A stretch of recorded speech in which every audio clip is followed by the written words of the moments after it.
got a quorum. So, Michael, can I ask you to open up, please?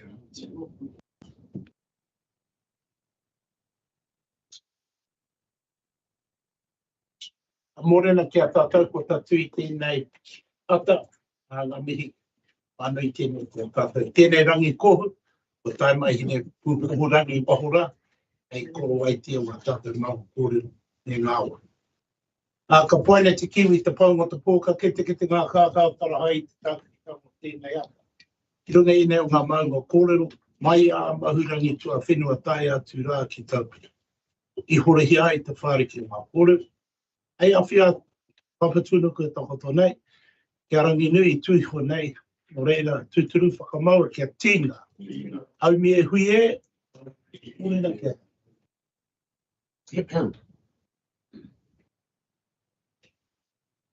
Morena kia tātou, tūtahi mehana kia pē mai ko naua nei I tūpira tō tātou hui ki nei ata.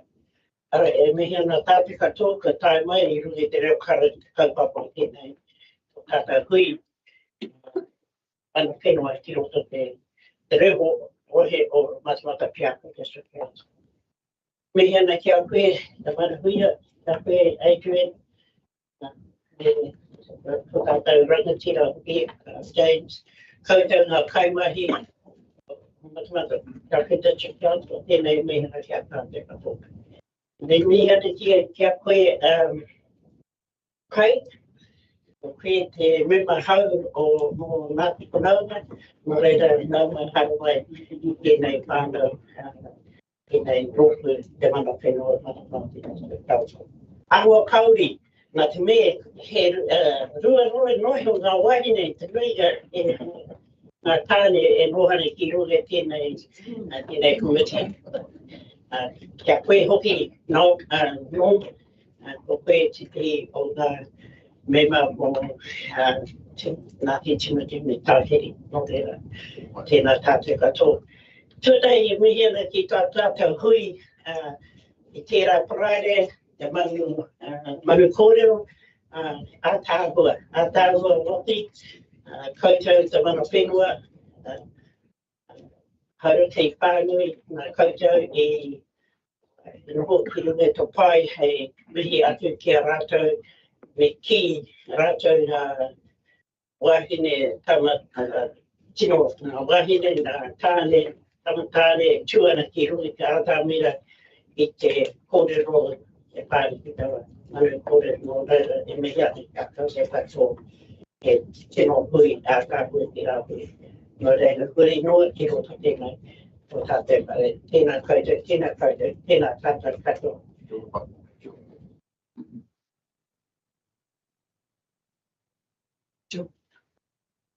She's going around in several ways. In the city. Yeah. We have apologies. Apologies from Gary, Taho, and Leo. Are there any further apologies?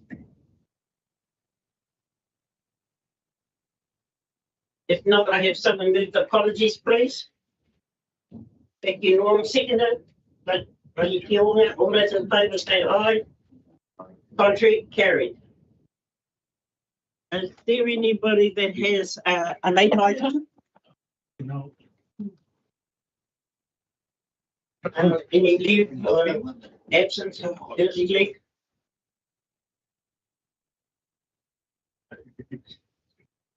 Not then I'll have confirmation of the previous minutes. Somebody that was present at that meeting? I'll move it. Thank you. Seconder? No, thank you. All those in favour, please say aye. Aye. Contrary, carried. Thank you. We'll move to our first item on the agenda, which is you, Tamara. Thank you.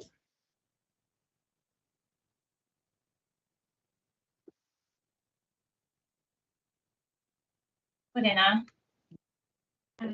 I trust you've all read the report, but I just wanted to recap on a couple of things. We sent out some correspondence last week. The Māori Wards and Constituencies Amendment Bill was enacted into law and became effective as of the 31st of July. What that means is that we're provided, or council are provided with two options to make decisions on by the 6th of September. Option 1 is to disestablish the Māori Board and complete a shortened representation review. If we elect this option, it would become effective as of the 2025 elections.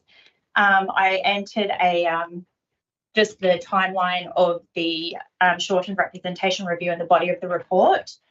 Option 2 was to hold a binding poll alongside the 2025 local elections, and that would come into effect for the 2028 and 2031 elections.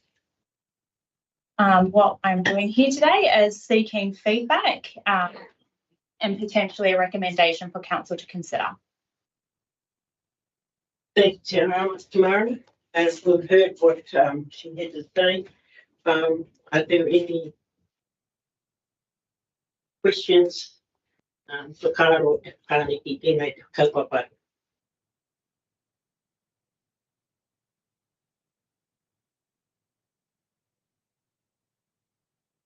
I think tomorrow, I think we sort of know what you know, it is what it is. We know what it is before us.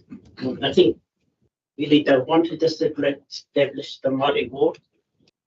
That's my feeling, and I think that's what Ngāti Hoa has put forward. To establish the ward, even though the second option is not what we want. The government has made it loud and clear. So I think we just will see what the other iwi has if they heard this one. Any further Norm? Tēnā tātou, morena. Just seeking some feedback on the process from the council, actually, in regards to the role that our Māori Ward leader has played within council, and the government have decided what they've decided, and we're following through with what is determined by central government. But just getting some feedback from our leaders of EPDC around the role that the Māori Ward councillor has played, and further on to that is, given the time frames, how do you think effective participation of Māori can be held at the council level should the imminent situation happen?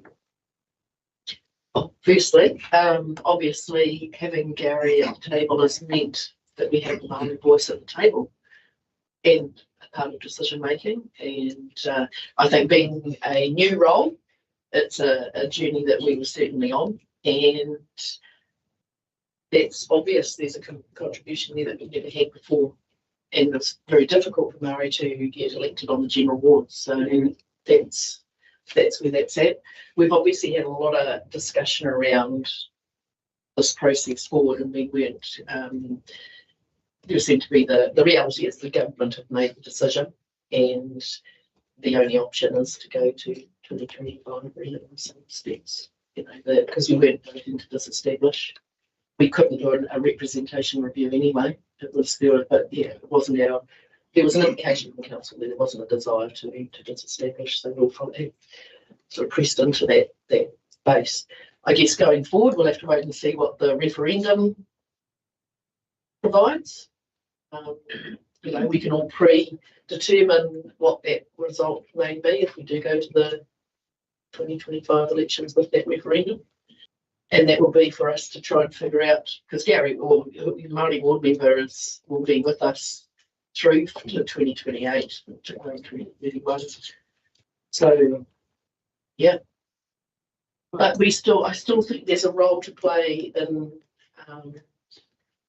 building the relationship with everyone, not just with one person at the table. I think there's that opportunity for us to also understand a broader view from Manawhenua as well, rather than rely on one person at the table. If that's is what you're, I think that's the way forward, is we're still building a relationship, and there's a lot we can still do in that space. But yeah, the partnership side of it's hard when you don't have, if there's not going to be a Māori ward. So. But we'll be doing a full representation review in the 2026, and that's where the community will have there's been suggestions made around how that might look. So again, not predetermining anything, we've just got to follow a process. Does that sort of help to answer? Yeah. Oh, there we go. Got some lights there. Yeah. So just on what Mary and Jim, the same. Obviously, we were both part of the council that voted to establish the Māori Ward, and I don't think we've been disappointed with the outcome. And I think for me too, I mean, what we face here is Hobson's choice, isn't it? I mean, it's kind of neither are satisfactory. But at least, I mean, with the poll option, at least we still have the ward for at least 3 more years or 4 more years from now. I'd like to think that in terms of comms and stuff that, I mean, I think the community can see that the sky hasn't fallen in by having EV representation around the table. And I think it's been very valuable for us in our decision making. And so I'd like to know, I'd like to think that message actually gets out to our community, and effectively the poll is the status quo, not for changing something. So I'd like to think that potentially, we could have a better result than what. That's what I think. But it's been valuable. It's been real valuable. And like I say, if the worst comes to the worst, we just have to make sure that we still have that iwi voice and how we work partnership going forward. But it's been fun. Any further comment? No. Sorry, just one further question. In terms of the referendum, is there a cost associated with that, and how much would that be? We got indicative figures from our electoral officer, and it's around $35,000.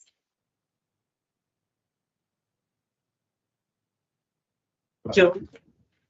Just following up on my kōrero from the last hui and what you've just said today, Adrian, in terms of council wanting to build relationships with Manawhenua, is there a work plan for that? What does that look like?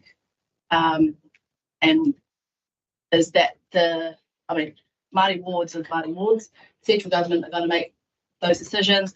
We might have an election in less than 3 years, and we're going to go through a review of government potentially. So I'm beyond that. Yeah. We know the relationship between iwi and council has worked well. We keep hearing that feedback.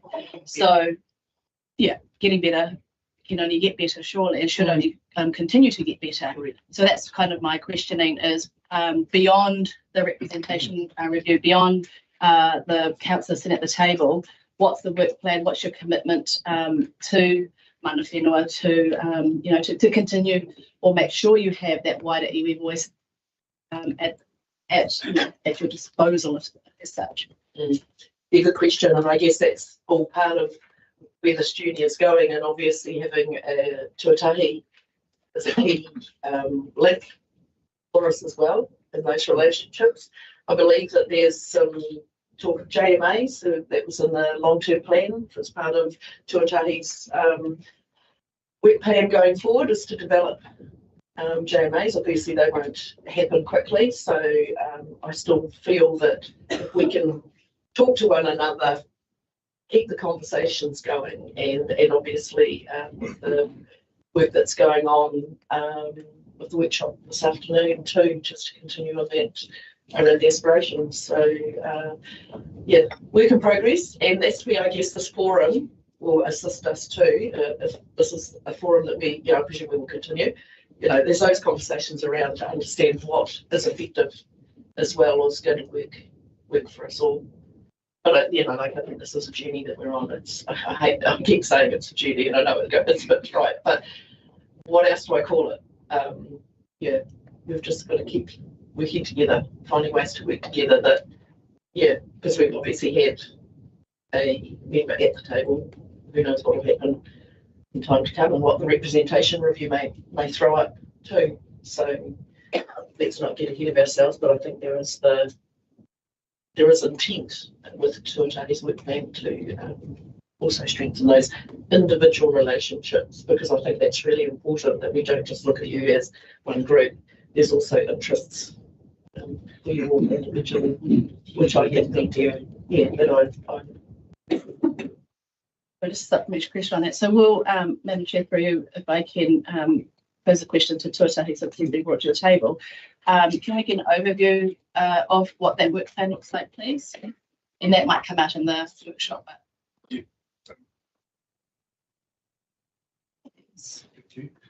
Yes, the intention of the workshop is to kind of tease that out, what that might look like, the different varying levels of engagement that we've done to date and what we could potentially do in the future. And to hopefully decide what our priorities are and set some realistic expectations with that, with remuneration costs. So it's going to be a bit comprehensive discussion, but I'm hopeful that we can get that ball rolling and this up after this meeting's progressed. Any further comments? No? In terms of the, sorry about you. Just, can I just acknowledge James for your conversation and your points raised in regards to membership and participation, very valued, certainly from Ngāti Hoa, Ngāti Tumatunga or the Manawhenua. The tau at the accountant level, our tau tuatahi, we've got tuatahi over here, but we've got tuatahi tuatahi tuarima in terms of the overall strategic partnership. And I think this is where the JMAs, the mana whakahono aro here, situations come out to really guide and navigate us towards the partnership outcome. I think on this matter, is there any discussion on what are the steps around the voters and MPDC here in regards to those on the Māori roll and the general roll? You got that? I think for those figures on me, but I can find them.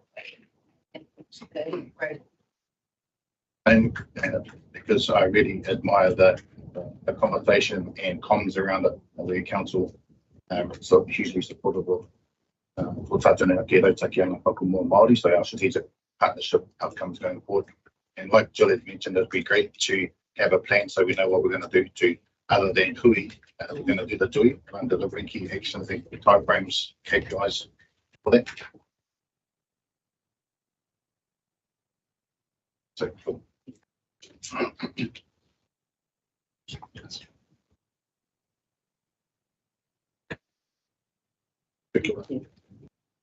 Andrea? Just wanting a little bit of clarification about the options. Like for me, the whole thing smacks of it ain't broke, don't fix it. Like to me, there seems to be a real willingness within the council to, to have Māori board representativity. There's some real value that's been expressed in terms of somebody who really is immersed into whole Māori, who's able to really, bring that context to any discussions that council has. Can you please explain to me the option one in particular? Like what does the shortened review entail? Does that look at what the Māori representation is as well as, town by town? It would be looking at Māori representation as well, but by disestablishing the Māori ward is how we would, how a shortened representation would be triggered. And so it's basically like we've got a timeline in the report. We would have to have our initial proposal out to the community within a week of making a decision, of having a decision of whether to revoke the Māori ward or to retain it. And then a final decision would have to have been made on our representation by the 23rd of December. And then the local government commission would give us a determination by the 10th, I think, of April next year. So does that give the council the ability to go, here's what representation looks like, and here's what we want to have in terms of seats? I will have to find that out for you and let you know. I'm just sort of wanting to know. I'm wanting to know what does that review look like in terms of can you then go, well, actually, we do really want a Māori board? Is this something that has council have that make that decision? So sorry, I can confirm what will have to happen is council would have to, if you went with option one, council has to disestablish the Māori board. There is then no conversation about a Māori board in that representation review. The representation review will then say how many Matamata versus Māori versus Te Aroha ward councillors we want to have, but there is no possibility of establishing a Māori ward for the next 6 years, unless, as you say, the central government changes the rules in another 3 years' time. So if you go with option one, you are disestablishing it. There is no conversation, unfortunately, with the community during that representation review. That decision's been made. Thank you.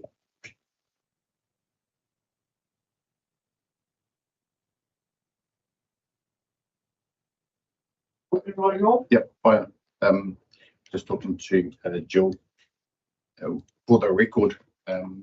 Was wanting to know that if this forum can put our position on the table and decide our position on today as a recommendation, and our thinking is that the recommendation is that this Te Manawhenua forum retain the Māori seat at council and to advance the cultural aspirations as determined by the collective. That way we're actually putting our toe in the ground and actually making a statement on this kaupapa right now for the record to say that we oppose the two options and we want to retain the current situation. Your recommendation? Right. Yeah, I agree with you, Norm, but we need to see the value in that representation, what Gary's putting forward to the council.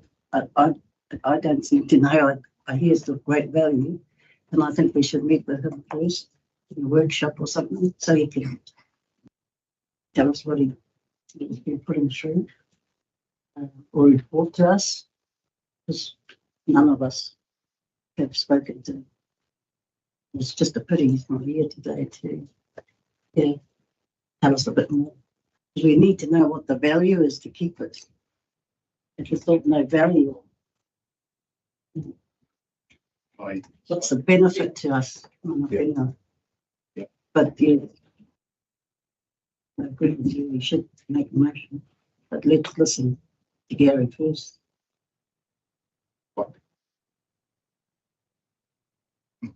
Kia ora, tēnā koe pai. Ko te mana Māori no te hake, te kaupapa kia mahi ngā mahi e whainga mō tātou. Kei runga no atu i te taumata o te training hira nei. And so in our opinion, it is such that the value is absolute when it comes to the representation and discussing all matters pertaining to Māori at a higher level. I just want to test the discussion in the table where actually by putting a resolution in regards to the Te Manawhenua forum actually holding a position on the kaupapa and test it, certainly from our point of view. And we've got one of the best leaders at the forum, at the top table, making those discussions and we should be total with that. So I'd like to put the resolution and test the whakaaro mai o te katoa. Anyone else got to the recommendation that's over here? Just to ask you. What do you? Kia ora, no, kina koe no, ko marama au I te whakaro tō kōrero. As this, for me, as this is a Manawhenua forum, that's not the only issue that's before us. And being involved in ngā mahi rangahau of researching that for quite a few years, it's an inherent practice of central government, and it's been going on since the 1800s. As soon as there is a real or perceived advantage for iwi Māori, legislation changes and removes it. This is no different to what's been happening mai rāno So I just, I would just perhaps suggest that we come from that angle rather than just targeting the Māori wards. I think this, you know, the Māori wards, take, kaupapa, that we actually, the Māori wards, just the latest in a historical series of actions by central government.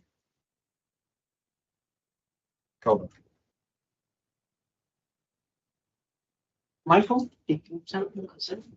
Yeah, I just perhaps, I think on the Māori wards, number one, democracy fails to get representation to the table.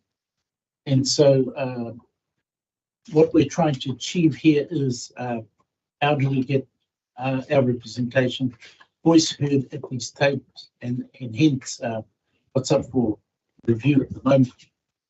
You can hear the benefits of having it, so thanks to the Mayor and to Council. Probably 90% of our work here in this space when we engage around cultural values. And it's those cultural values that we teach to the schools, we teach to the communities, we teach to the businesses. And what that does is brings back to the responsibility and what that actually means. And I always remember my own boy, as a young boy growing up in a kaupapa in our rohe, in our takiwā. And I get to this particular point where we then have to explain to them what the local mayor is.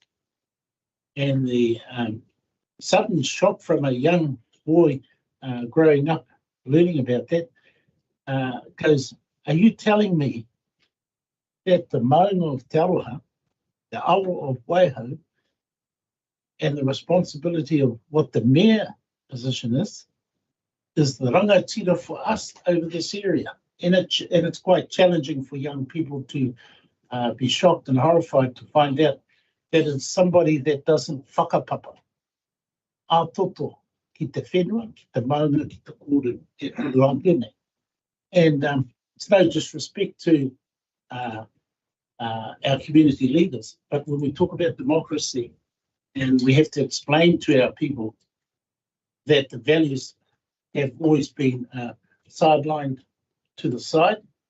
But in today's opportunities and benefits that the council can now see and the businesses are changing, I think this particular Seymour type delivery that's come out is misrepresentative of the majority, and it poorly represents us. And so we've got to work as a council and as both as a Manawhenua to get that representation up there. Hence, the Manawhenua was there previously. Now we have one voice sitting at the table.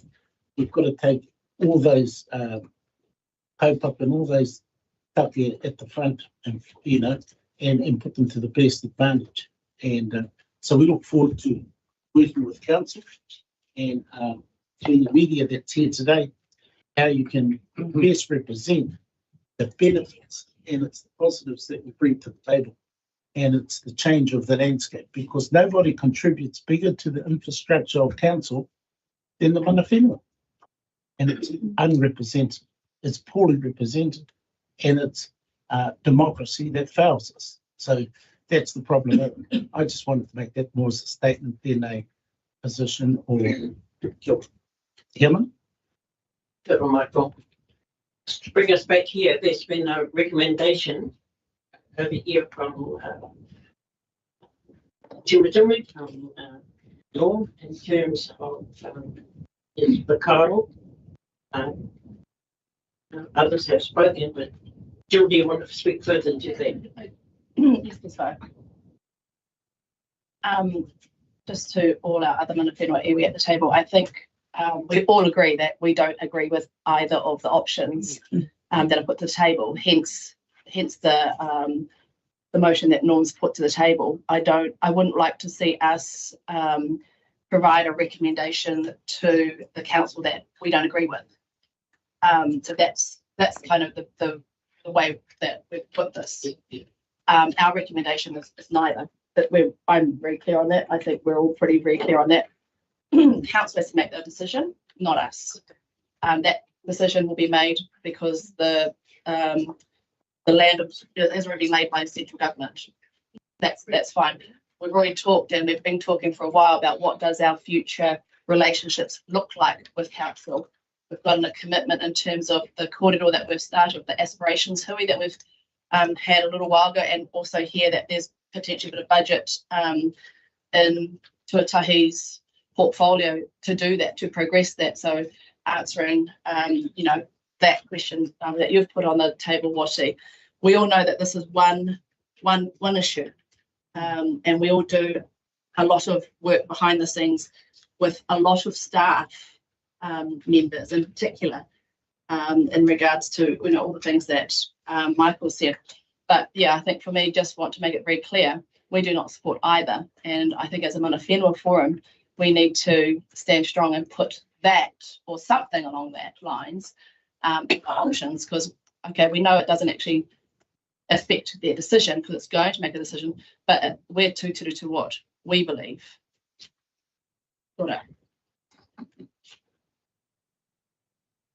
Thank you, Joe. Now, just here on your recommendation, please, Norm, can you repeat it up on screen just to make sure, and then I'll put it around the table.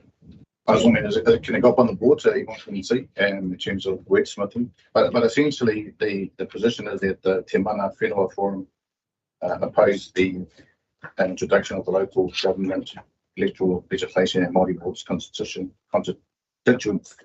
amendment. Or that's basically what it is, and there's options within it. So we oppose the bill. There's a bit of rationale and justification for the discussions that have been had. It's an exercise of wordsmithing, but essentially that's what it is. And you oppose the bill, you oppose the two options, you oppose the rationale, the justifications behind central government making the call for us, and we maintain our staunch approach to the current situation. Yeah. So however that's worded, read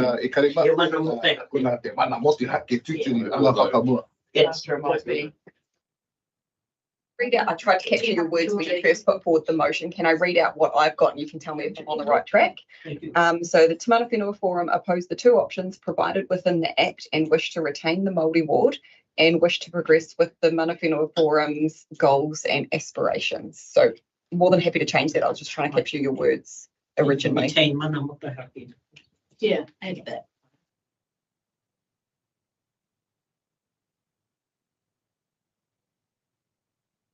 It's basically as a korowai, Te Manawhenua Forum opposes the bill. Yep. Furthermore, it opposes the rationale, etc., etc. We want to retain mana motu hake to confirm the current situation.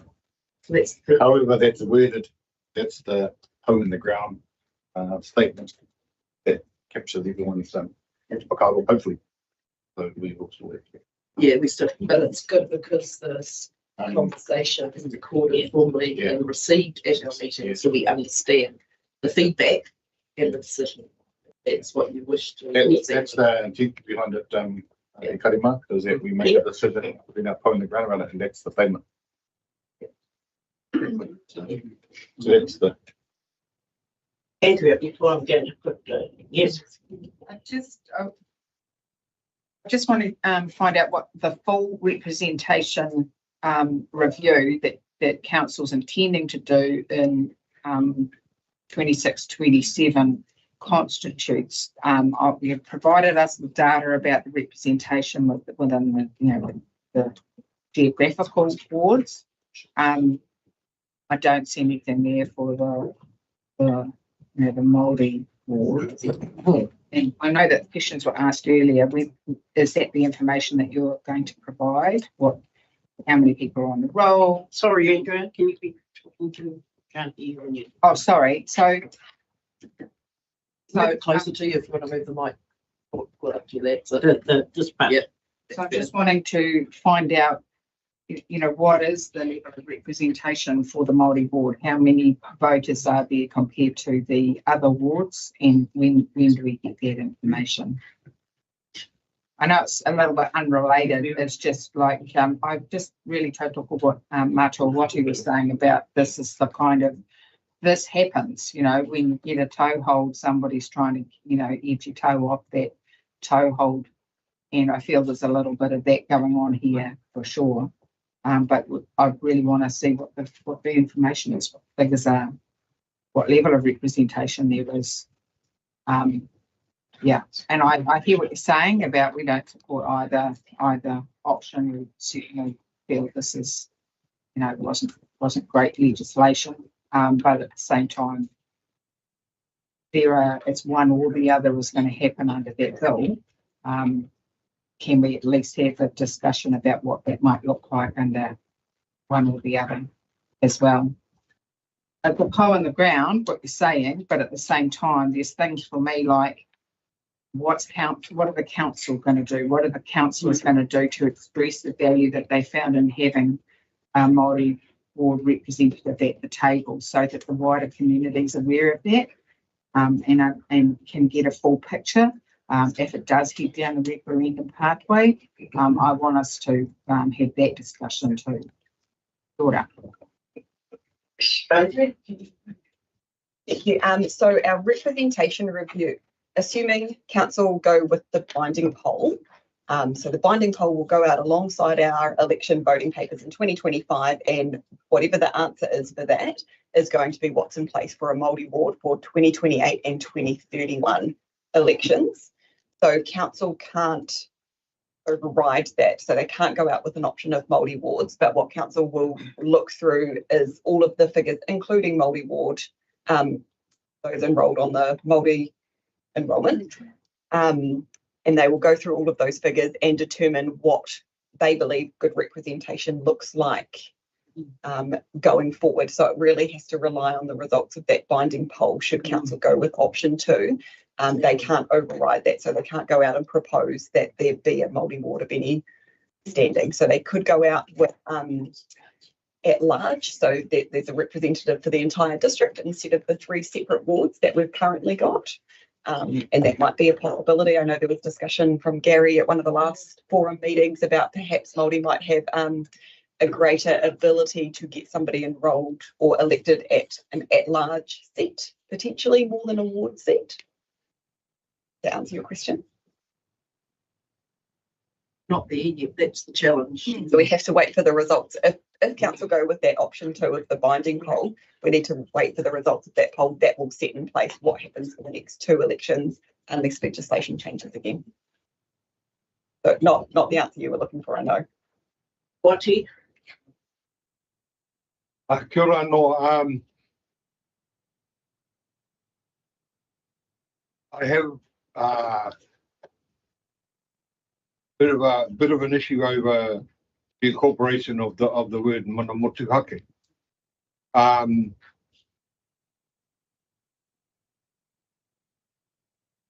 The accountability or the path that a Māori ward councillor gets onto the council is via those on the Māori roll voting for them.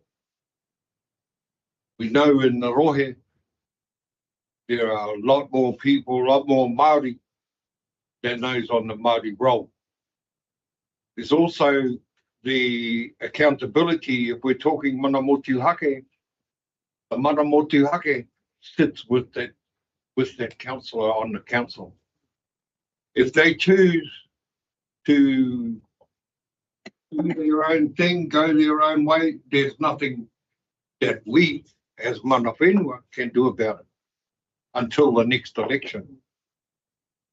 So there's for me, there's a who does that person represent? They represent the voters on the Māori roll. They don't represent Māori on the council, because the majority of Māori in the district aren't on the Māori roll. So it's that kupu mana motuhake,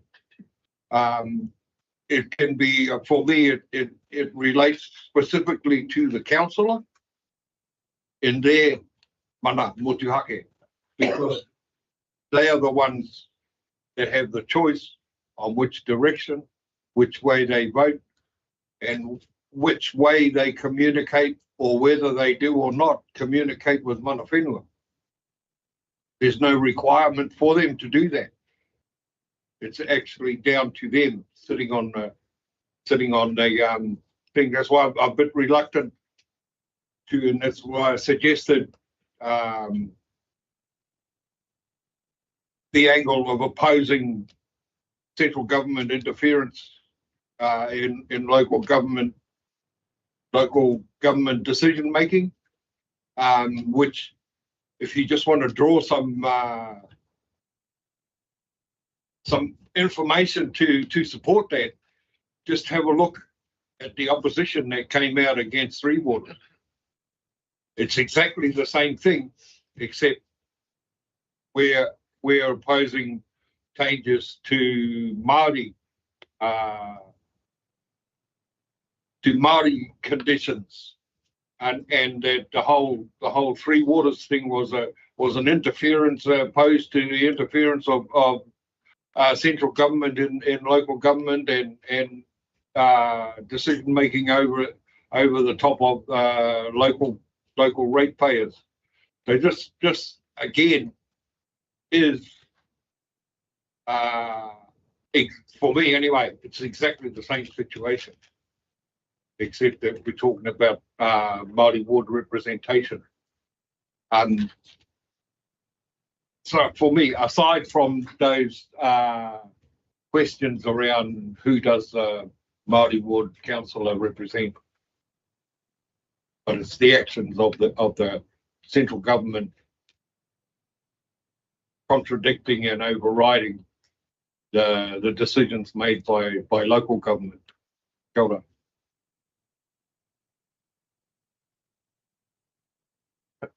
I guess one of the challenges when you're elected to council is that we may be elected to a ward, but we're actually governing a district. So we do have to take a broader view than just a singular, there are times when, so so we don't just represent the electors because their children don't vote. There's probably a bigger picture than just representing the voters that vote, so it is a much broader approach. But it's up to you how you want to progress this. We know that the government has played the card, and we've already expressed the situation of disestablishing and running a shortened rep review isn't practical. We don't have a budget for it either. We're better off to potentially look forward to 2025 and then look from there. And staff have mentioned about the rep review and how broad the scale could be and the options that may be brought to us, and at large is something that could be it's got to go out for consultation again. It's a full representation review and it will be thorough. But just I don't have a view on here. It's entirely up to you. But yeah, I think the die has been cast here for us, whether we like it or not, and we need to find a way forward. And that's what I'm keen to look at longer term, because I think we're looking at a challenge in the short term. Thank you. I'm going to come back with, you want to say something to this? Just one thing. Yes, just I think the discussion has been very fruitful, and it's worthy of a discussion as we've just expressed and shared across the Rūpū.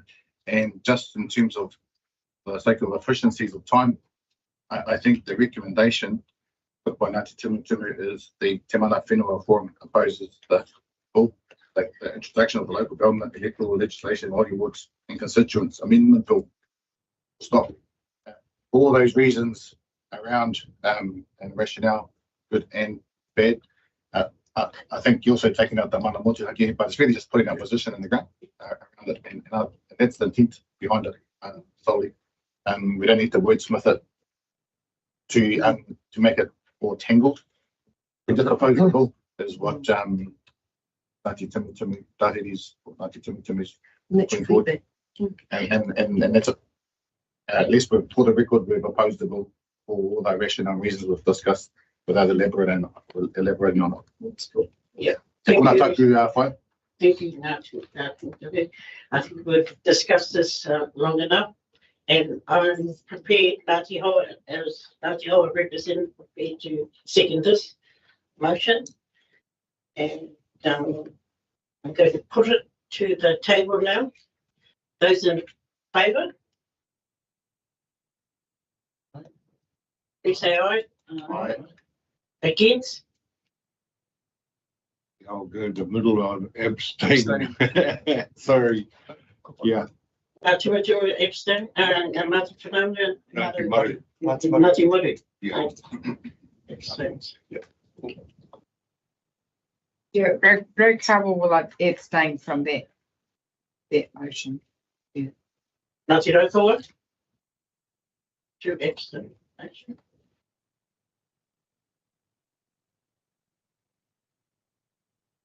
Tūtumi, Hinarangi, Ngāti Hoa, and Whananga. Well, both, yes. Yeah. 14. So I'm going to put it, all those you've said, please, so we've got 2 absent. Yep. Yeah. Thank you. They had a robust discussion about this. I think the feedback was going to be like this. I think I'm going to be brave and say here, those of us that live in this district, we know what affects us. And I want to thank each one of those iwi that here in this district that you have voted for this recommendation. Thank you.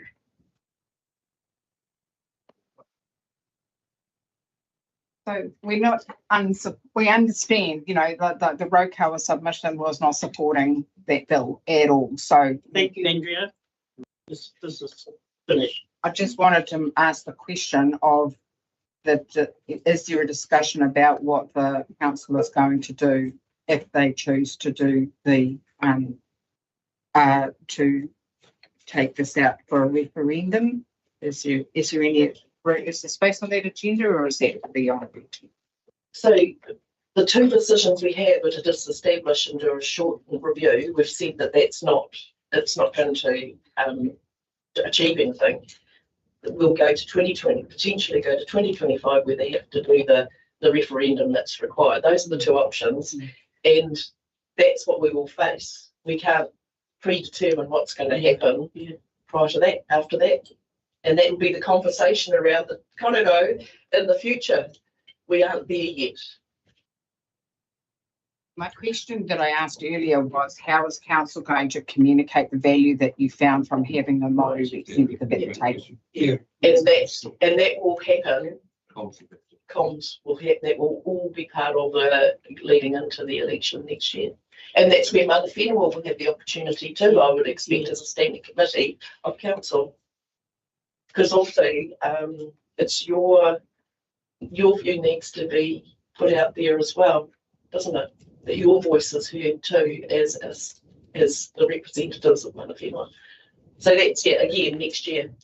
It's a year away. But there's nothing to stop you having those conversations in the community. It doesn't have to be. Could I just have a same as Rokawa? We're not opposed. Well, we're opposed to the bill, but that motion says that we support the current structure of a Māori ward. We don't support that because of the flaws the flaws that we see that I outlined before. They're not there representing Māori, they're there representing themselves. And I agree, Adrienne, once you're on there as a councillor, your responsibility is to the whole council and to the whole council roi. But each person who comes on there, whether you're a farmer or whether you're a Māori, comes with their own worldview and mindset. So, you know, if you're coming on there you may be coming on as a Māori farmer, and you're on there to make sure your farm gets a good deal. There's no accountability or responsibility for the positions that you take on the council. You're there under with a Pōtai Māori, but there's no responsibility for you to present your worldview as Māori. And I don't know where that kōrero came from regards those iwi who live in the district. Tērā pia, ka whakamarama koe, e aha nā hua o kōrero. Nā te mea kei roto i tēnei rohe a Ngāti Mari, tēnei rohe a Ngāti Raukawa. Ka pēwhea rā te whakaro o au kōrero. Kia ora. Kia ora mo tēnā. Nāku i whakaputu o ku whakaro, e pānaki i te wā ka pōtini, ko waike pōtini, ko mātou te tā iwi i roto tēnei rohe. E rā ko ngā whānau i roto te mehe the Māori role, the general role, koina. Engari, koina o ku whakaro, nāku tēnei waki kaue pāpāri ki aku kōrero. Ai, ki I runga ki a koe, nei, kumutu tēnei, kumutu tēnei. Me haere tonu ki tata te kaupapa.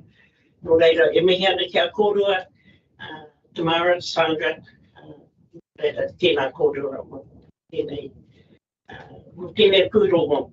I hara tēnei kaupapa, he kaupapa mama, he kaupapa mūmu. Engari, ko ronga koutou kōrua, ki tēnei ngā mema e whakaputa na o rāta pukaro. No reira, tēnā tātou katoa. Let's just go to our second item on the agenda, which is Laura. I'll cover that one. That's okay. Oh, Sandra. For our long-term plan. Just the long-term plan. Yes, so just a very brief update. So we came along to the forum's last meeting, which talked about the consultation and the feedback that we've received from our wider community and the decisions that council had made. So this was just a brief summary of the fact that we've come to you with all of those decisions that have now been officially formalised. We've been through a thorough Audit New Zealand process. And I guess the questions that we'd like to ask you are whether you have any feedback on the involvement of Manawhenua Forum in this process and whether there's feedback of what we can do better going forward. Also happy to discuss this later on in the workshop with the how you'd like to be engaged with, but I just wanted to throw that out here in a formal meeting if there's some formal feedback you'd like us to take on board. Otherwise, we can discuss it this afternoon. I'll leave it in the forum's hands.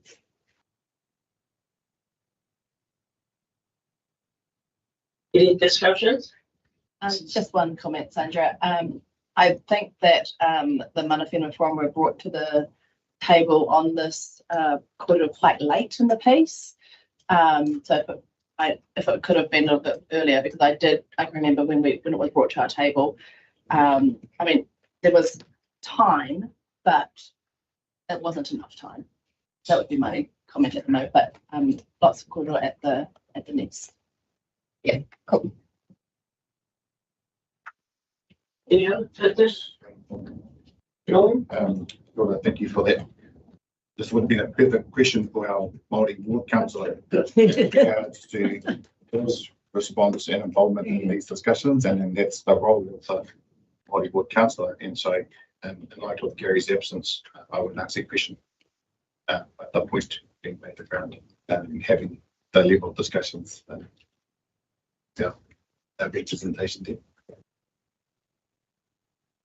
Just yes, if I could just add, the challenge with long-term plans, they follow straight after elections, and there are new councillors around the table every time, and so it is a significant process for new councillors to understand what the process is, and it takes people a little bit of time to really get their head around it. So yeah, and it was quite a bit rushed time, and it always comes at a time when there's so much going on. But yeah, definitely take on. But I just really wanted to really highlight the challenges of new councillors getting their heads, because it's pretty big. It hits us and it's like, what's this long-term plan? And it's not until you've done a couple that you really get to fully understand what you're looking at. Not knowing, new councillors come in thinking they know all about council. You don't know until you're in here. Well, let's make one last point. Totally agree, Andrea, and acknowledging the role of Manawhenua. I'm a Māori Māngai at the Hamilton City Council, and this is my third term now, and we're still getting our head around it. And so that is a big piece of work, and acknowledge the amount of time and energy required to actually be involved in a long-term plan. As an example, for the Hamilton City Council, we've got 2 Māori board members sitting at the council table, but we've got 3 Māngai also, and we kind of alternate, share the workload because there's so much work to be done in it. So we do acknowledge and the experience required. Any other further discussion?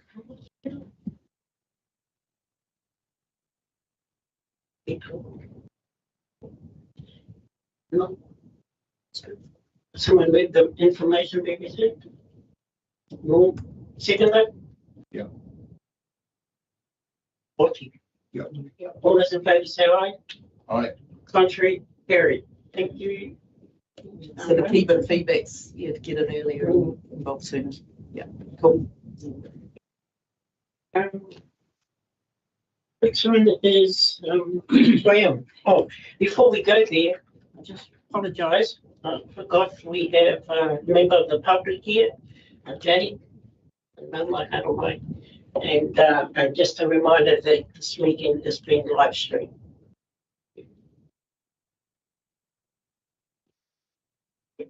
Graham. Nathan, is it?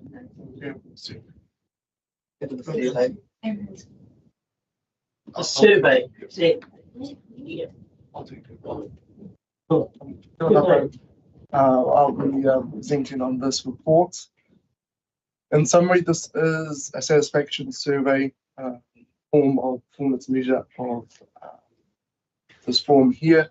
And I do note that we are going to be having a wider, broader discussion in our workshop, but just wanted to bring this to everybody this morning. There are 2 recommendations in front of you. Matamata-Piako apply with the opportunity to complete the annual survey, either in front of you or online, to also provide some feedback to the survey. So I know that some of the members may have done the surveys in the past.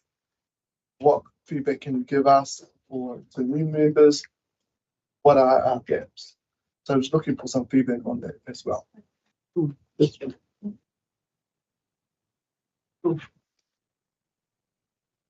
So you're saying that it's been, I think, you last with this at the last meeting and you saw.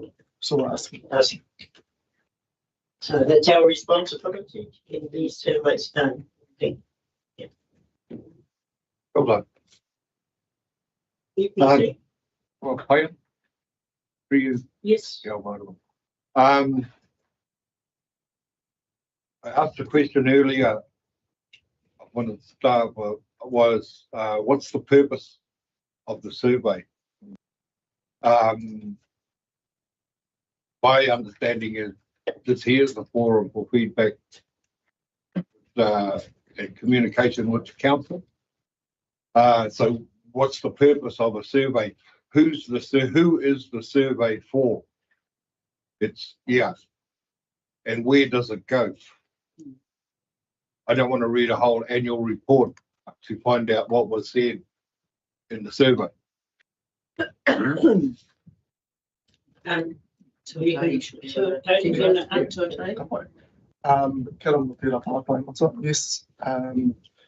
this is that a performance measure that is we highlight within our annual reports.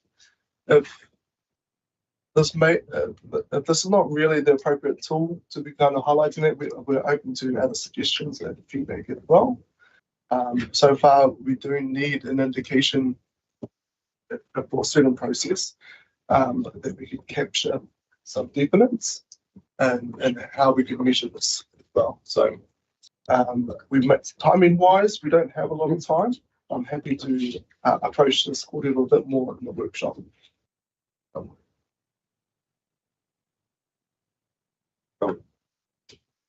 Agree to get some. Yeah, that's basically the requirement. Yeah. Just, do the other councils do this? Not everybody has Manawhenua forums either. The reason why I asked that is when I went through the survey and ticking boxes literally is what you do. The state of satisfaction is actually, for me personally, the state of the waterways, the state of the biodiversity within our taiao, and the state of issues relating to infrastructure. And so I found it hard to fill this out because ko te taiao, te tohu, te whakamarama ai, te ha te mahi anga whakamua pai, e hara te mahi pai, e hara te mea kino. And so the state of the ngā tohu o te taiao is what I measure satisfaction on. And I just found it hard to tick boxes, and I say that with respect to the formula. The state of the waterways and the state of the environment is where I measure satisfaction in terms of mahi and partnership and outcomes. And that's linked into the conversation this afternoon in relation to partnership outcomes. How do we measure mauri o te taiao? I hara ki ko te reta anake. So I'll do my best to put it in. But again, related to ngā mea tau, ki tāku nei whakaaro. And I guess the other challenge with that is that if we didn't have this forum, because this is what it's about, isn't it? Is to be able to express perhaps those views and to ensure in that guardianship kaitiakitanga, perhaps that's where it sort of that relates to that in some ways, isn't it? It's kaitiakitanga. So, but this forum, it's around, is this forum valued in a way that does help fulfill that role, I guess, is the thing, isn't it? So yeah, we did have a conversation, a bit of a workshop around what would work, but it's something we have to do as a standing committee as performance measure. So yeah. Try your best, no. Yeah. This is my second meeting too, so I'll do my best. Yeah, and I think that's probably the thing, is that your lens is in that space, and while that is also part of this, it's how we achieve those aspirations and that kaitiakitanga in this forum, and that's where is this forum fit for purpose to achieve that? That is probably the critical question, and yeah, that's what I would say. Thank you. Just the other part here, and it's probably a good chance for us to review survey. Firstly, is the surveying of ourselves done by ourselves. I take self-report. I always do myself excellent 10 out of 10 when I'm doing something like that myself. So that's always a bit problematic because I've got to go back and report back to my iwi. Probably a good idea that this survey and these questions are measured by the iwi about how they feel about my outcome that's sitting here and how they've received my performance at the table here, or the performance of the forum from what we get. If I look at this page here, look at it for one, which is this one here. How satisfied are you with the council's recognition of the Treaty Waitangi settlement issues? Well, firstly, settlement was taken off the table. Councils were used to hide essentially what gives better positions for settlements to the rugby club, the netball club. And this council does not vigorously go out of its way to give us the same treatment for iwi. And I'll go back to one of the questions that was stated by our chair, and she made reference to iwi not being in terms of the Matamata-Piako area. So I have no problems with that, saying that the government has executed us out of our rohe. They've taken us off our whenua, and we no longer have whenua. So I would say that for me to bring satisfaction would be that you show the same sort of cognizance that you do to other public organisations that you should extend to us. And there should have been a result of this by measuring it. So we as council giving me up some land for me to build housing developments for Ngāti Whanaunga inside this rohe. And why isn't that happening? And both Central and Council can actually work on securing land and getting land back. Because land was taken, land should be returned, and returning our people back to our papakainga, back to whenua, where there is no papakainga for some of the iwi. So that there is a straightforward answer to that one there. If I'm doing the self-withdrawal of myself, I'd have to tick a 0. And that's fine. It is a performance measure. We can't change the questions over and over because of the performance measures measured year on year. And if we change them, we haven't got a measure to see if there's an improvement or not. But, yeah, well, that is challenging. I guess that is challenging. Back to you, through you, the chair, back to the mayor. Is what's been challenging for the mayor is recognising treaty principles and treaty settlement issues. Well, where there is no treaty settlement issues, but there still is a treaty, you still have a responsibility to move down it. Every day of the week, I see, and we expected to sign off with, other people on whenua of council that actually benefit from that, but the iwi don't. So you can put that in your survey like that. But I'm using those as good examples. Yeah, you know? So that's for you to answer. So we need to, this is asking you for your feedback. That's your feedback. So put it down. This is, And then what though? Then what? What happens to this? Tuatari. That is correlated. I think the process goes that the final. Olivia can answer if you like. Yeah, it is going into ultimately arriving in the annual report, but I guess process-wise, I'll hand it over to. Yeah. So for the survey, this was brought to the forum when we go through the long-term plan period. To be perfectly honest, that second question in that survey is what we are measuring the performance on, so that's what the result will be. So however many people answer that second question, whatever the result is, that's what's going to go into the annual report. The other questions are not published on. They can be recorded or they can be teased out. They can be talked about once those results of the WIRE survey come through, and they would be shared with the forum and the members. But that second question is the one that we report on to in the report. So just to make that really clear on what we're reporting on and what we're going to show. The rest of it, again, we would love for you to fill out so that council know where you're at. So we know where we're at, we can have those discussions. But those questions, aside from that simple one, can be developed and can be looked at and can be revisited through workshops and things like that. I also just want to answer that party around what other councils do. So yes, they also do surveys for their forums or whatever that looks like. I know there is one council that gets their representatives to go away to their iwi or hapu and come back with those results and go and consult with iwi and hapu to get those results back. So it is one approach that could be considered and is done, but it is done around the area, obviously, because it's a way for us to quantify things we're doing the indicator. Also acknowledging it's not ideal, but it is something from an audit perspective that can be quantifiable and can be audited. So I hope that answers a few things.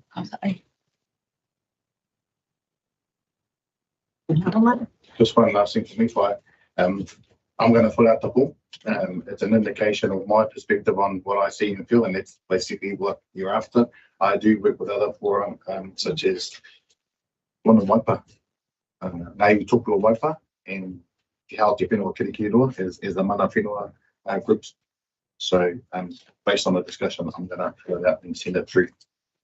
It's a toast from my book. Yes, please. Got through you, Te Ao Marama.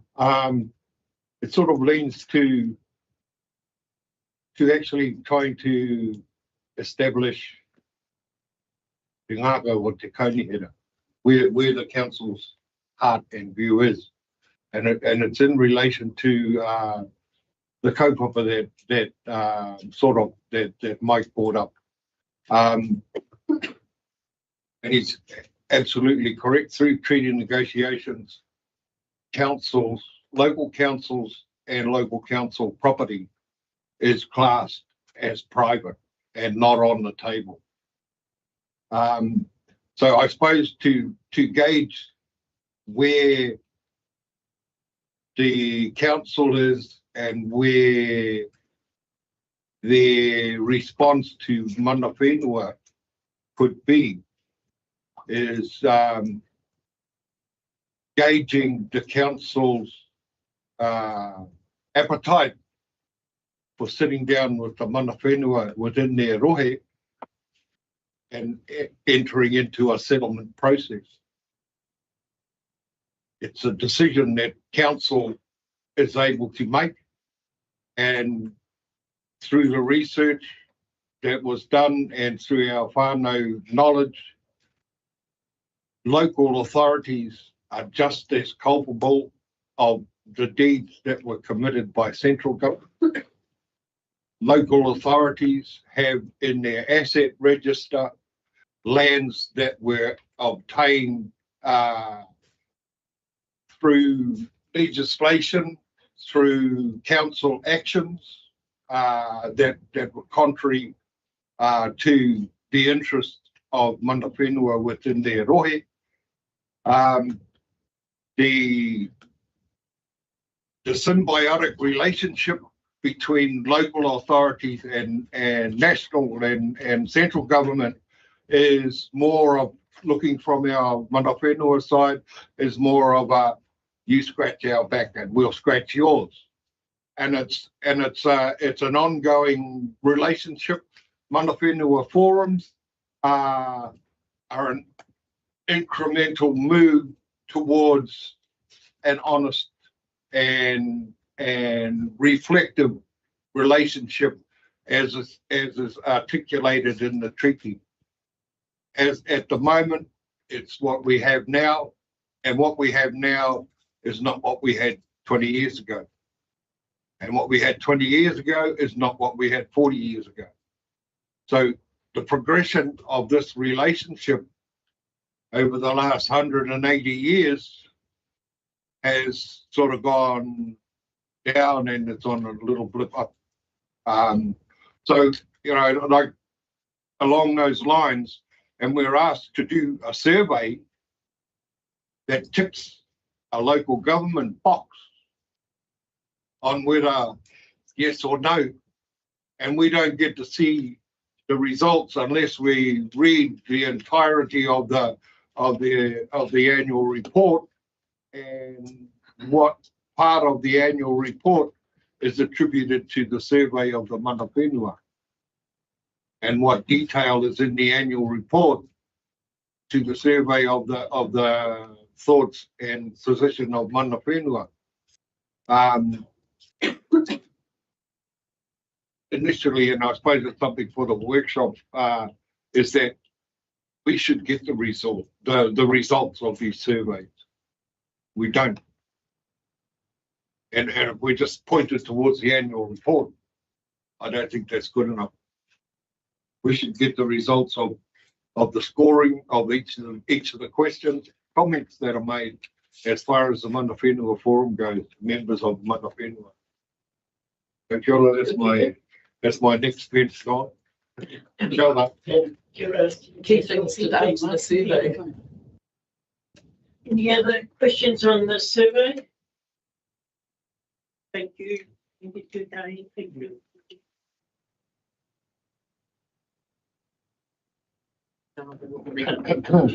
So far, it's one question, just on that, Watty.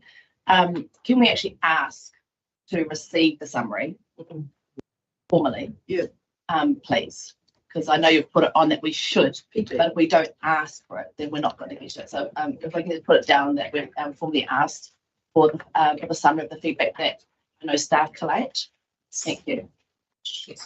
There is a recommendation. So you have to make the recommendation with that feedback. Anybody want to second that motion? Yeah, I'll second that.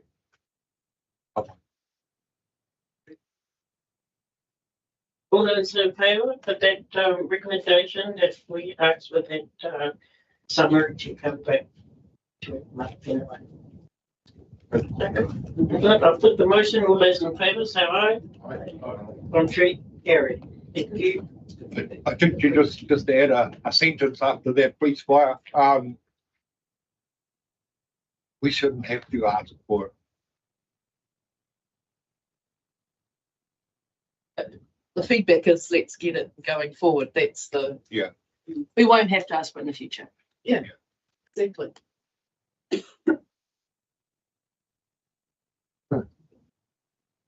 So we'll reach out.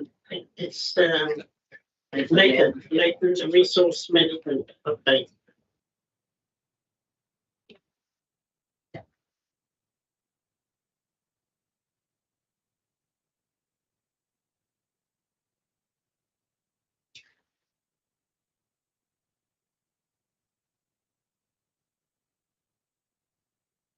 Yeah, and I'll do most of the speaking this morning.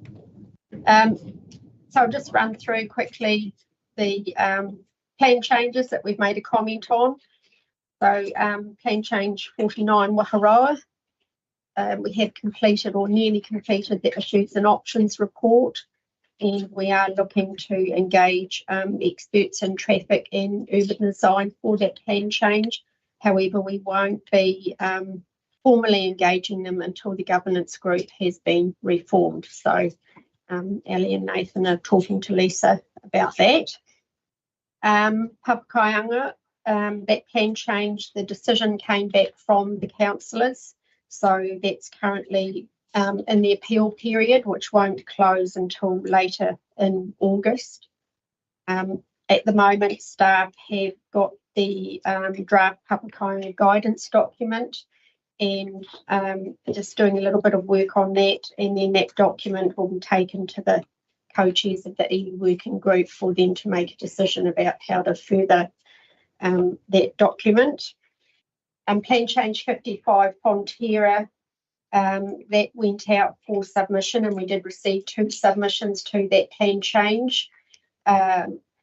Fonterra are wanting to talk with those submitters, and we're just waiting for feedback now as to how those conversations have gone and whether or not we go into a further submission process. Plan change 57 Calcutta. You might recall we were needing to, or expected that we would exceed the 2-year time frame for processing this application, and to go beyond the 2-year time frame we had to get approval from the Minister for the Environment.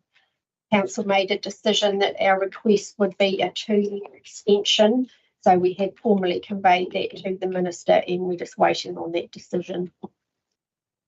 Plan change 58 Lawrenceville, the business park, that has so the decision for that was formally notified in May, and as there were no appeals, staff took that decision to the council meeting in late July to make the plan change operative.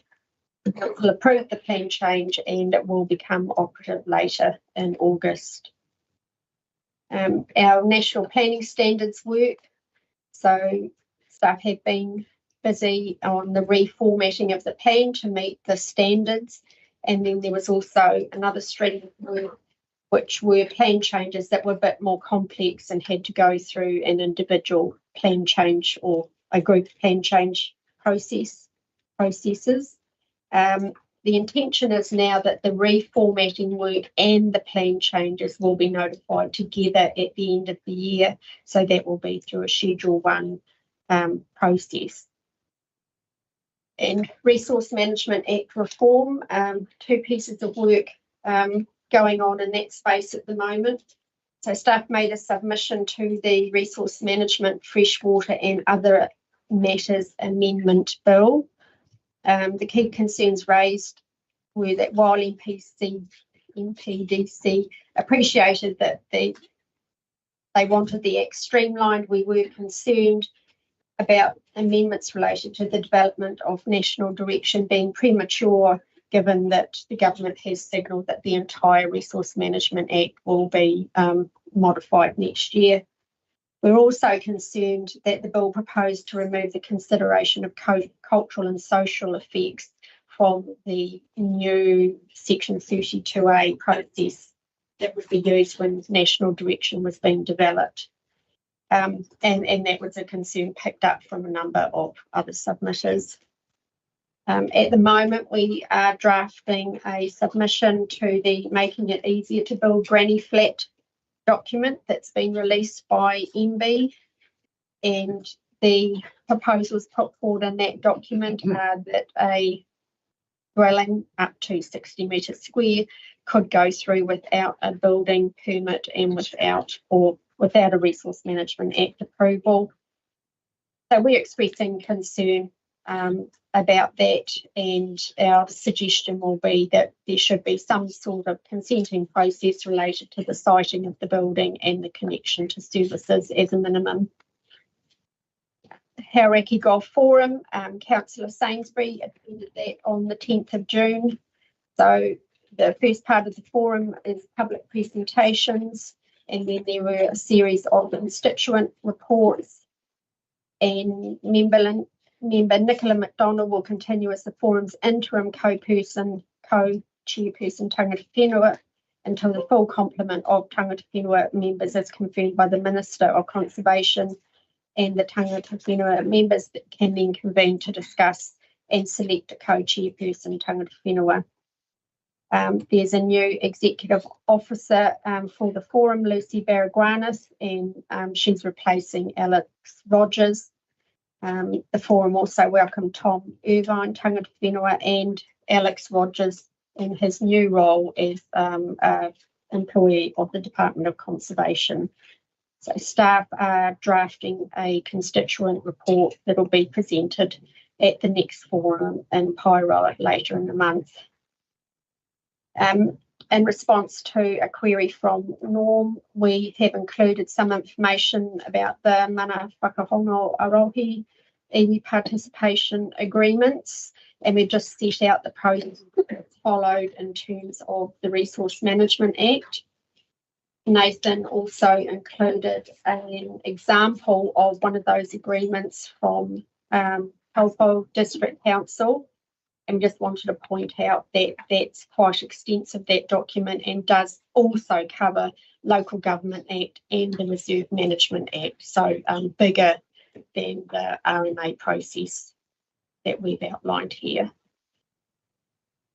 And anyone got questions?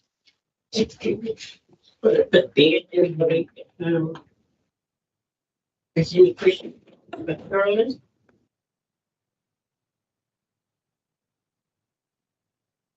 No?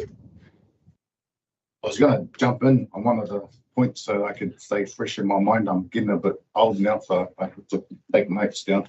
But thank you for the presentation. Can I just acknowledge the council for the Plan Change 54 of Paklima. Thank you for your leadership in that space. Acknowledging the efforts some years ago with Manawhenua, so it's fantastic to see that progress. Tēnā koutou. Again, with Waharoa, Manawhenua partnership is key to that, so another acknowledgement of partnership and outcomes on that one. In regard to the Frontiera Waitoa, just a question around the two submitters, just local, and that was So the farmers at the back of the plant, family. Yeah. Just in regards to the clean change 50 at Calcutta, just the relationship with the Maya Fields project on that one. Yeah, different, Ellie? Different. Yes, that's it. Again, Manawhenua are partnering with Maya Fields and obviously have a code in the Calcutta clean change process. So there's been Ngāti, Hirangi, Ngākawa and Te Hawa. That's right, yes. That's right. Yeah. Again, same with the Avenue Business Park. Te Hawa have been involved in that, but the coast here, yeah. Lots of work being done around the reclaims. Obviously, Manawhenua are very concerned about removing anything in relation to social and cultural, and so putting our toe in the ground around that one is significant. Certainly reaffirming the treaty obligations is absolute. And just in regards to the mana whakahono ārohe, what a fantastic exemplar, the document you sent through, Nathan, and a bit of work for Tuatahi and the team to get one of those operatives underway, and obviously recognising the LTA Reserves Act.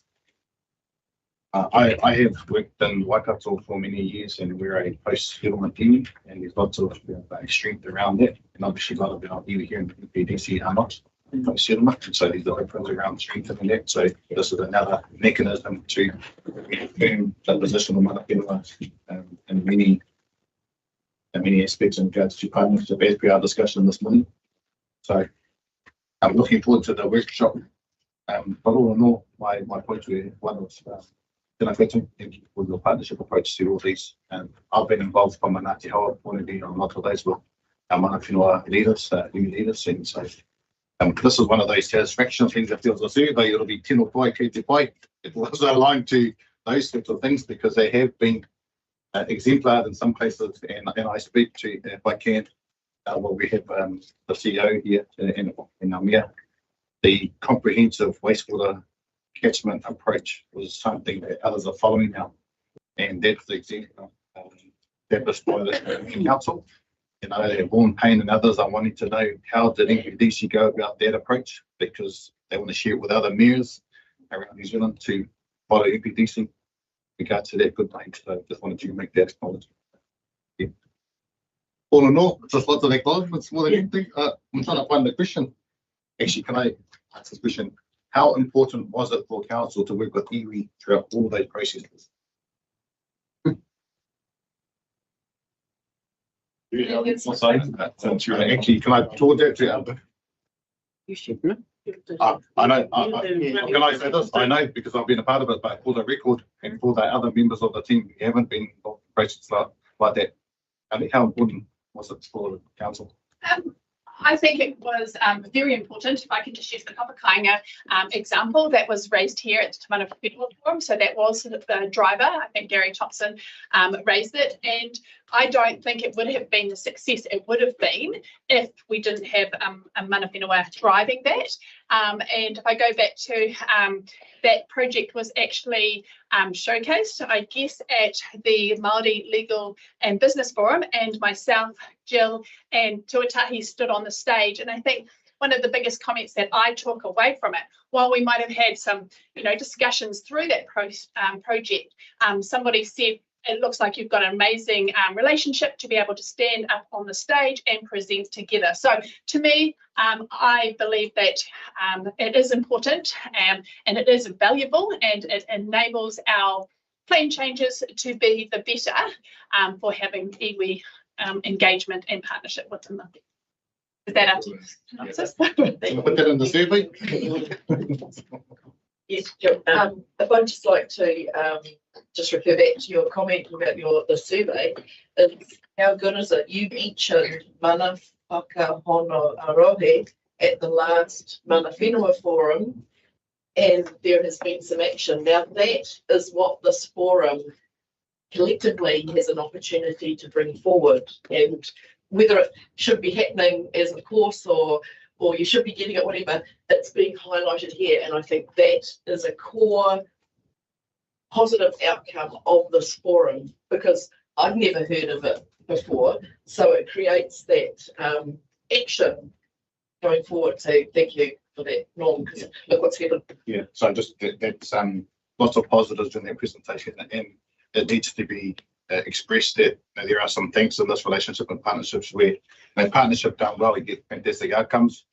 And so this is another one of those examples to say thank you and certainly put it in the survey.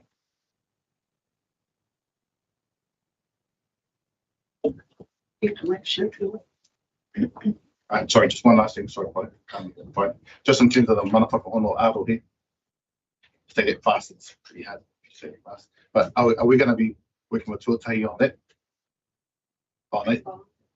Yeah, it depends. I guess it depends on what avenues you want to take. If there's elements of, so the Manawhenua Arohi is just an RMA sort of process, but if you want to engage, I guess, further, if you want to include resource reserve matters and stuff like that, then it's going to be a bigger conversation than just with the planning team. So yeah. And the reason why I asked that question is that if you look at the example, that's way in terms of its breadth and sort of wider peripheral inclusions. If they can do it, we can. Yeah. And so it's a reason why I was just mindful of who's leading it on the council behalf. So I think Nathan, and I know that Jill's had some conversations, and the reason why I put that on the table is again for other Manawhenua to see what can be done and achieved. If there's another example, and if others can be collectively involved as well. But thank you, Ali. Thank you.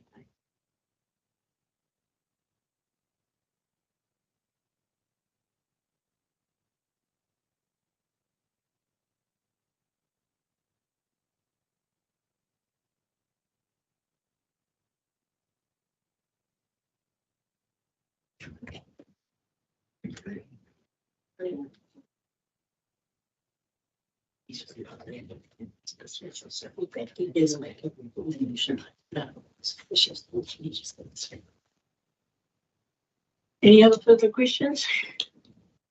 Okay. Sorry, last one, and it might be out of scope actually. We're talking about resource management and things relating to the planet and land and water. At what stage do we talk about the resource consent breaches? And in terms of our resource consents we hold as a council, or is, probably not. That's probably not my sort of realm. It's not planners. Yeah. Well, okay. The reason why I raised it, we can add it in as an agenda item for an update in each Manawhenua forum if you want to provide that. That's something we can add in.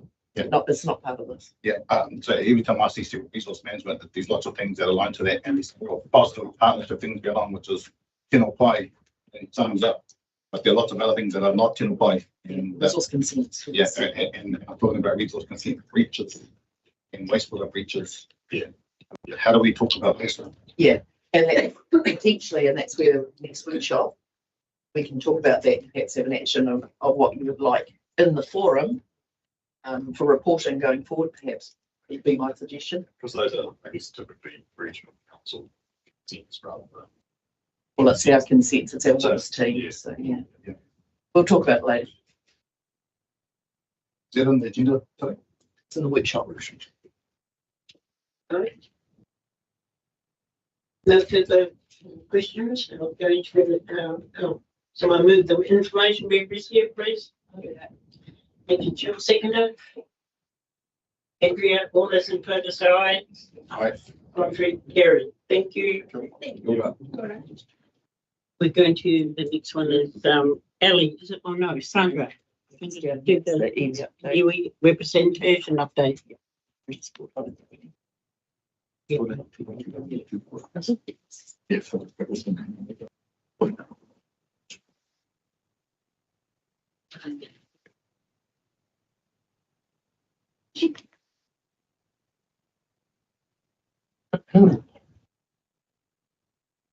So this is really just your standing item on your agenda for iwi members to provide their update. It's not anything I need to necessarily present. So it's a roundtable for iwi members to share what it is that they would like to share with council or with other members of the group. So this was a request that came up from Manawhenua Forum members over the past couple of meetings. So we've added it in as a standing item just so that we can raise any issues or conversations or events or anything like that. So I'll hand over to iwi members.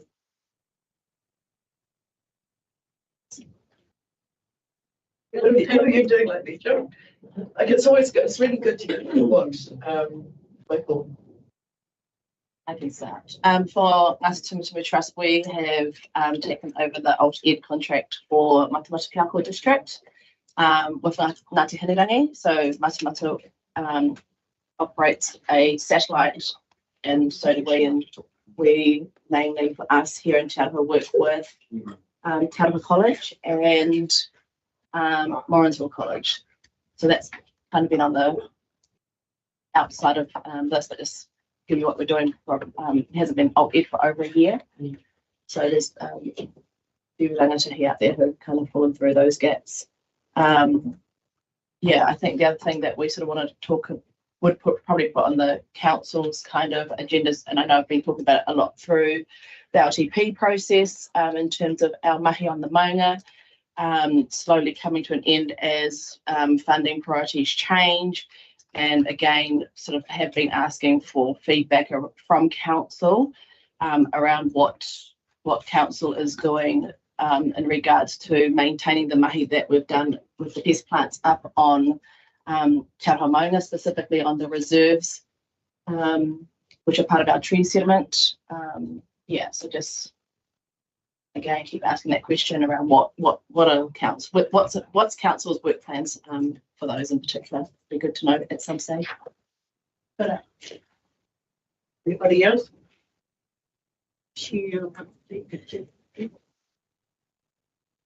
I've got one. Oh, carry on. How long have we got?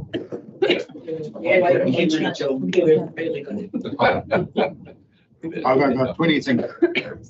I think Joe go. Actually, on my other head, I work for Ngāti Hawa Iwi Trust, and there's lots of consents coming through.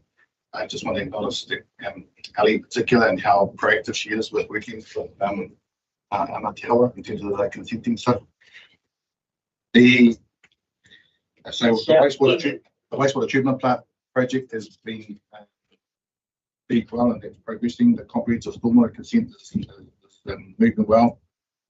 The series of land use consents all out at our rohe, you see, and we're working in partnership with them together. So we're collaborating, Ngāti Hawa, Ngāti Laukawa, and Ngāti Hinirangi, where things really matamata, and so we can quite conducively there. And there's a number of proposed solar farms in the area as well. And so the renewable energy sector is getting a real strong uplift in regards to renewable energy solar farms. I'm not quite sure what's happening with the Tirohia wind farm, though. That might be a good update. But also wanting to see where the it's in the Hauraki district. Yep. It's not in our district. And the local solar farm here in Te Aroha West Harmony. So it'd be good to get an update on that. So we'll talk to the team about that.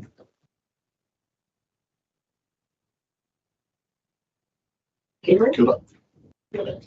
I just want to share just a few weeks ago we had Andrea attended the launching of our the Tūmaki of the Kingitanga, his book, and Andrea was there representing the council.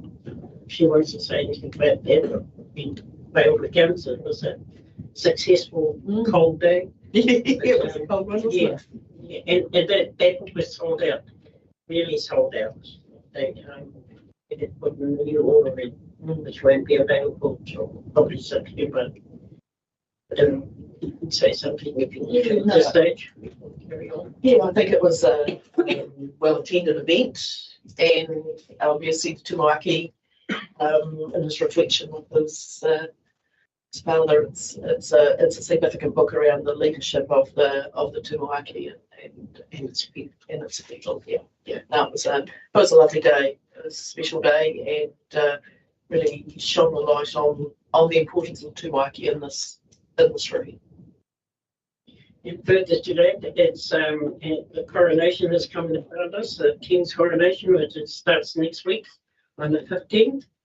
And it's a 7-day event this year, so it's a long coronation. And so what we do with Ngāti Hoa does, we donate all the sugar and butter, which we have been doing for over nearly 40 years now. That is our responsibility. I want to acknowledge Fonterra. Fonterra has come in and they have contributed quite a bit of butter on our behalf. So it's here. So that goes in on the 15th, and that starts with the hopefully that's when we'll be going on Ngāti Hoa. And then all the other iwis will come, the Tainui iwi will come on the 16th, and on the 17th there's all the other iwi around Motu. They will arrive and bring all the, what we say, their kaumate.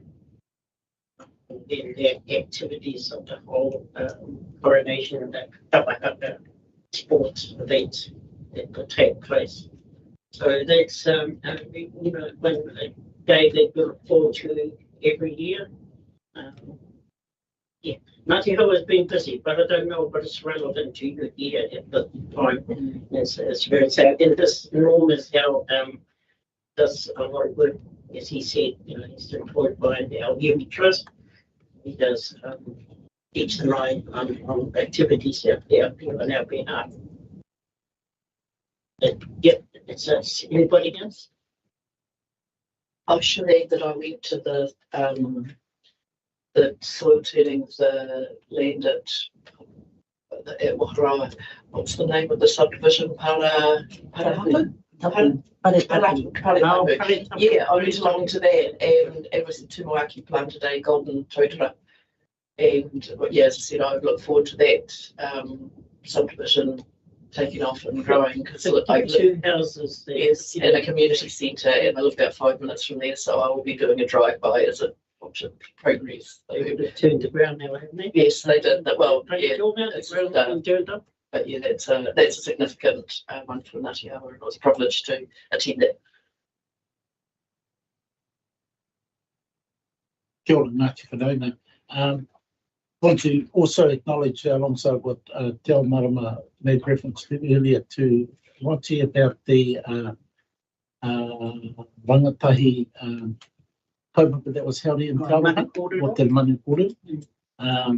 And probably piggybacking on the back of that one is, of course, the latest data that have come out, and there's a Māori data set. And I'll probably try and get some of that information, because I think the council is really important to grab a hold of what our, from a Māori data group that's been working on this, what that actually means, and share that with the iwi, because it's good to get that picture. And we're a young youth population, I think 50%, and it's really important that we start reflecting on outcomes. What does that actually mean? Voting, of course, is a major issue.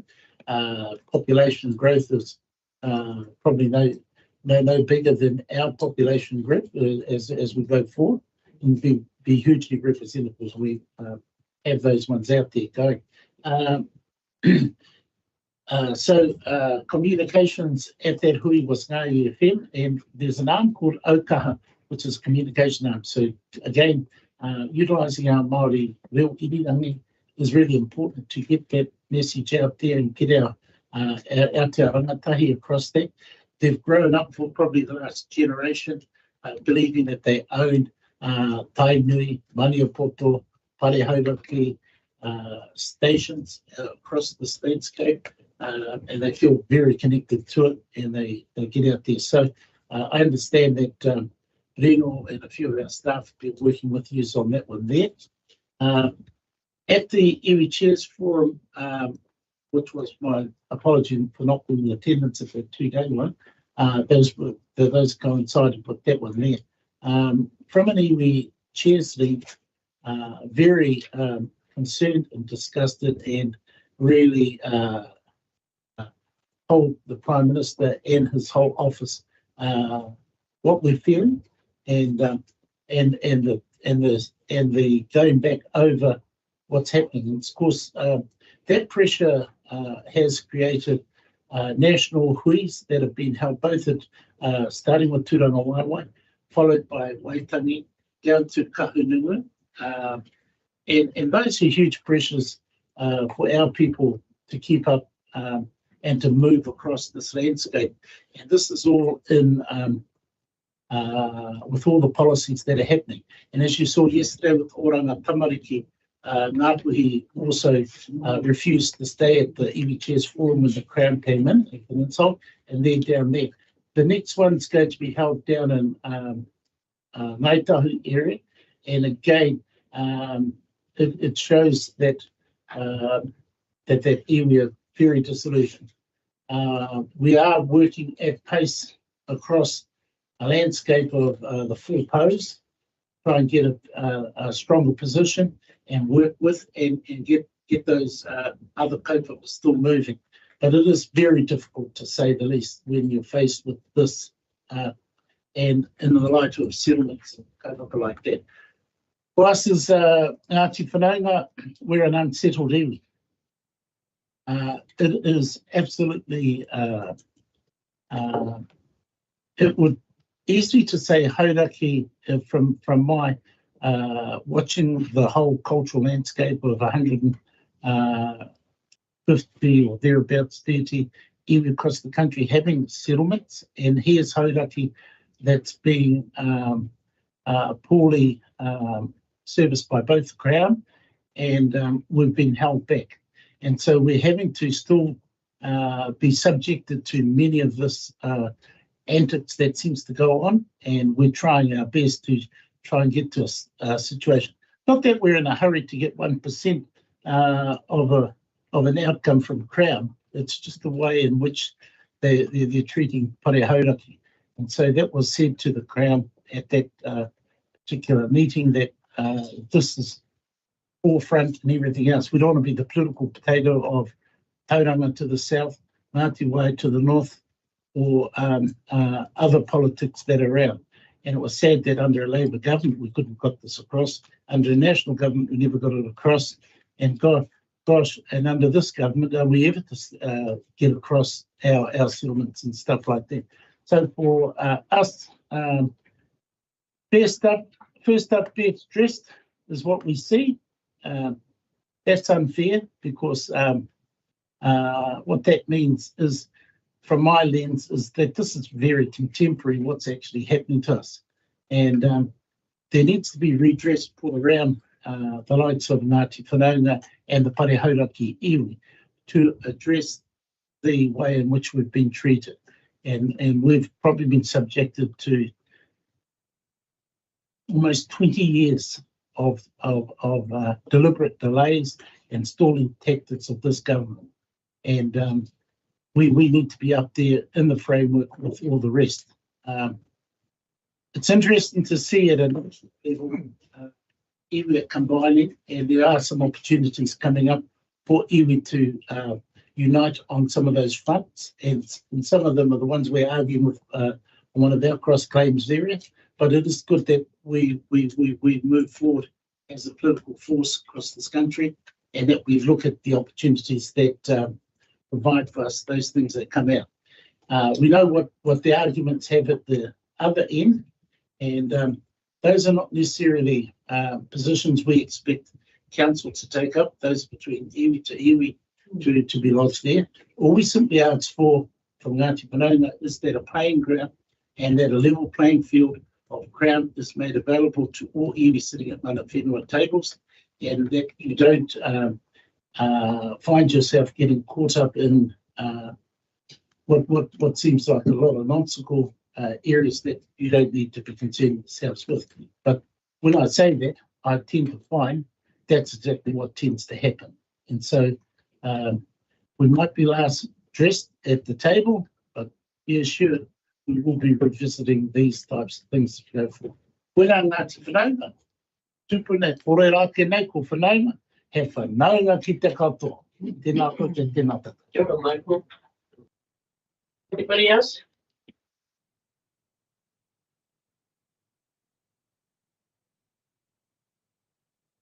So Rakawa settled iwi and have got a different set of issues that we're facing.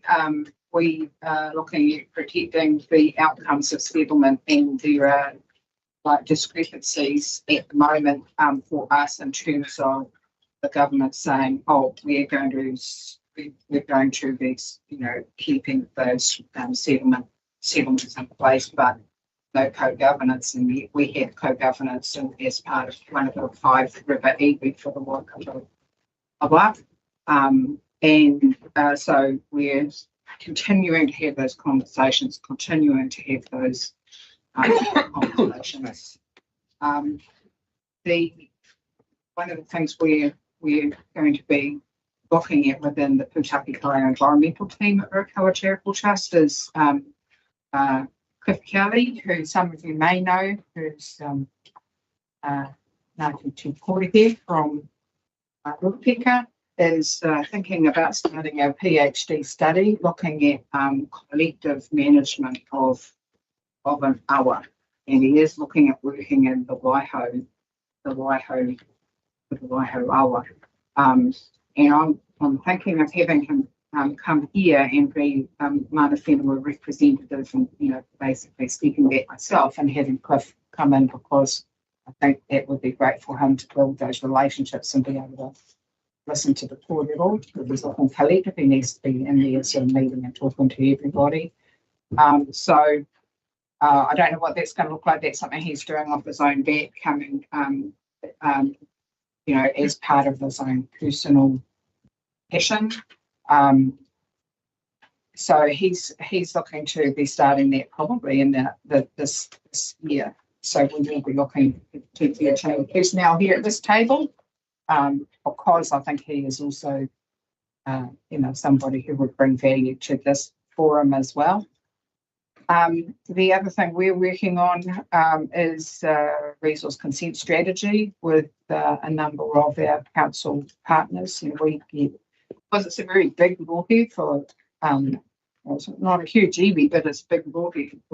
We have local staff, Waikato, Otorohanga, Waipa, Matamata-Piako. We have Waikato Regional Council Bay, Kenta Regional Council Bay partners that we work with. And so we're looking at how can we streamline that? How can we work with our council partners to have that streamlined so that we're in a position to be prioritising, so we can put our resources and have our capacity like applied to things that are really important for us. And so that's we've got a good chunky draft that we've had done by James Fetu. And we are looking at, he was one of the commissioners here actually for the public climate plan change. So he's pretty clued up. So he's done a good job of that. And we're looking at sort of real worlding that for ourselves. We're happy to share that as that comes through, because there's stuff that applies to everybody really. We all face the same regulatory frameworks out there. And we're doing a lot of stuff with Ngāti Kaua, we're working closely with Norm, with Ngāti Kinarangi as well, and now we're in the southeastern southern part of the district here. A lot of resource consenting stuff, and also really we're very happy, just total what Norm was saying about happy with the working party approach and very close consultative approach there was with us for some of the mahi that we've undertaken with the Papakoinga ban change, with the wastewater comprehensive consenting, and also now looking at that stormwater consenting. So Cliff's coming and working on that comprehensive stormwater mahi, and I'm going around and touting that to our, quite a few council partners, as I said, and saying you should really look at how the good job that Matamata-Piako District Council have done in that arena and learn some lessons. So we're kind of doing quite a bit really at the moment, I really enjoy this forum. So I'm sort of a little bit like, I don't know whether I really want to let Cliff come along, but I think it's a good thing for him. It'll be a good thing for the forum, and also great for his starting to be in here learning. But I was very happy to find that I'm I was the one today, Leo couldn't come. So yeah, that's kind of what we've been up to. We're happy to share any of the stuff that we're doing. So if anybody wants to know more, I'm happy to have a conversation. Good. Thank you, Andrea. Anybody else? I didn't have anything, but then just from Kōrero Raukawa. We get tono for kaupapa from local government entities, the likes of the individual district councils and the regional council, with regards to management of catchment areas.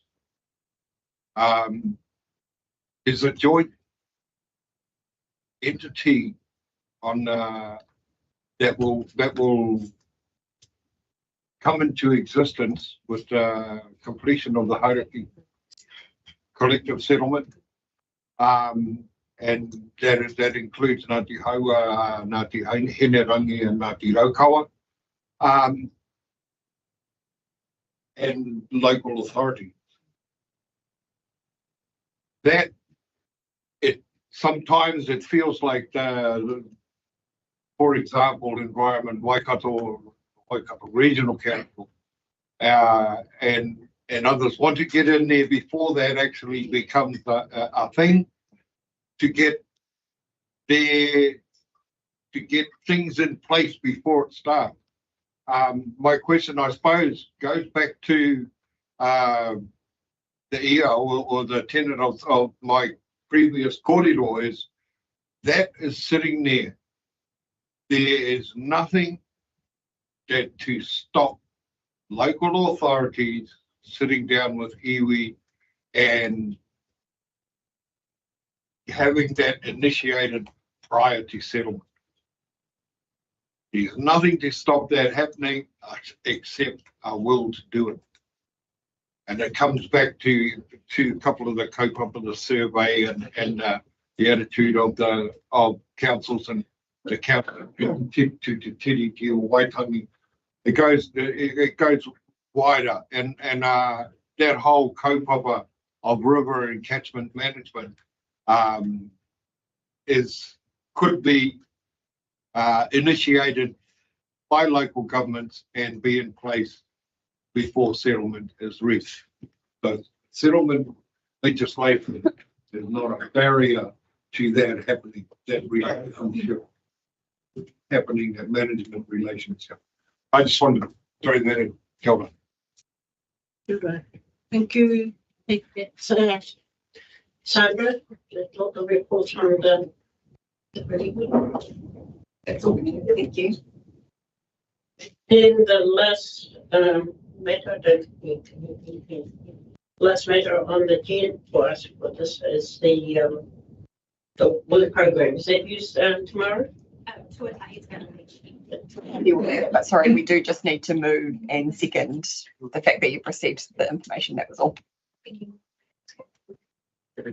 I'll go with it. Normal move, Rangi seconding the EV updates. Let's see. What's Norman and Rangi? Do we have to recognize? Yeah, it's Norman Rangi. I've got their names up. And who seconded? Rangi. So, move Norm second, Rangi Tioma. Those in favour say aye. Contrary carried. Thank you.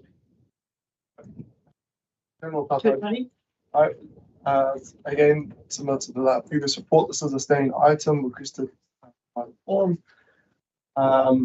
Just to see if there's any amendments people would like to make with the work plan. Again, we are discussing this in a workshop setting, hopefully shortly. Yeah. We can finish off this week soon. Yeah.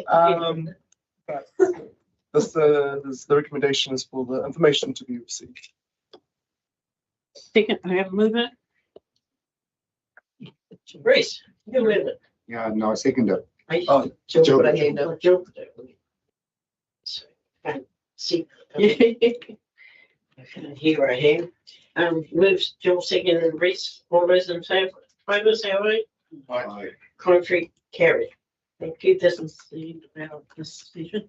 I just this time Wati tuku taku aroha kia koe, mo aku kōrero, pita mai, kare au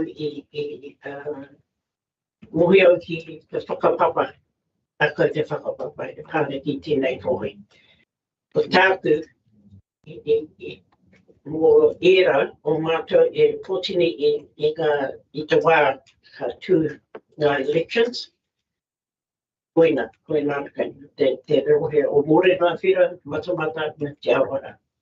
Era e nohona ki roto e tau rohe, nā rātou hei tuko o rātou whakaroa pāne i te wā ka tū ngā elections.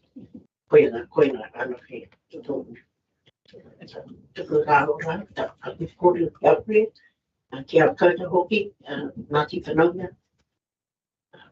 Raukawa. Reo I pira ki te moho paupau kouta ki a kūkōtako. Tā kouta whakapapa e pāne ki tēnā tō. Kāre waru tiki tēnā. Thank you. I'm just saying that I may have said something that had offended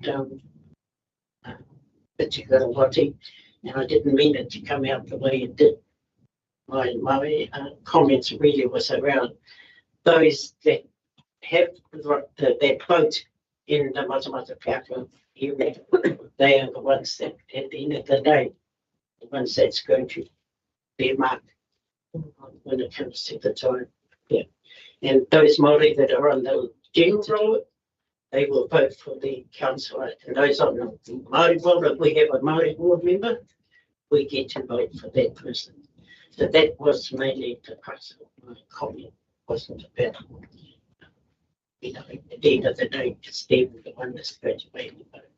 Moreta, tēnei mea ne kia tue tāua kia koe, moreta tēnei wai, mā pē whakakapi tēnei. Tēnei tō tātou hui, tēnei wai. Kia ora rā te ao mārama. A koe rā no ko te mea hoki e noho Ngāti Mari, ngā whānau a Ngāti Mari, a Ngāti Whanaunga e rā tu iwi kei roto I te rohe. E pēkasi, koe rā no hoki kei runga e tehi o e nā iru e te pōtitanga Māori. Koe rā e te nako I kōri. Nei anō nā mihi nui kia koe ki a whakamāra mai I te taki o ngā kōri o I puta mai koe. Mā kua anō e kapi tēnei wahanga o te hui. Kia hoki anō I te ro ngā kupu I waihoe rātou mā hei kapi tēnei wahanga kōri o. Kia puru tia mai te tauru o te rangi kia tuina. Kia pēnā, kia toka te manua ora, ki rangi nui e tūnei, ki papatūnuku e takatona. Ki tēnā o tātou te whānau ngā whanaunga me ngā piringa, karanga maha. Āpi te ati ki te hunga māu, ki te hunga e tāmi ane e te pauritanga. Kui e rā I rongo whakeiria ki runga, ara mai te toki aingi e ui e. Kia ora tātou. Mā ki te kariki mo tō tātou kai. Functions here. Yes. Mā ki tērā. Nau mai rā I ngā hua o te wāo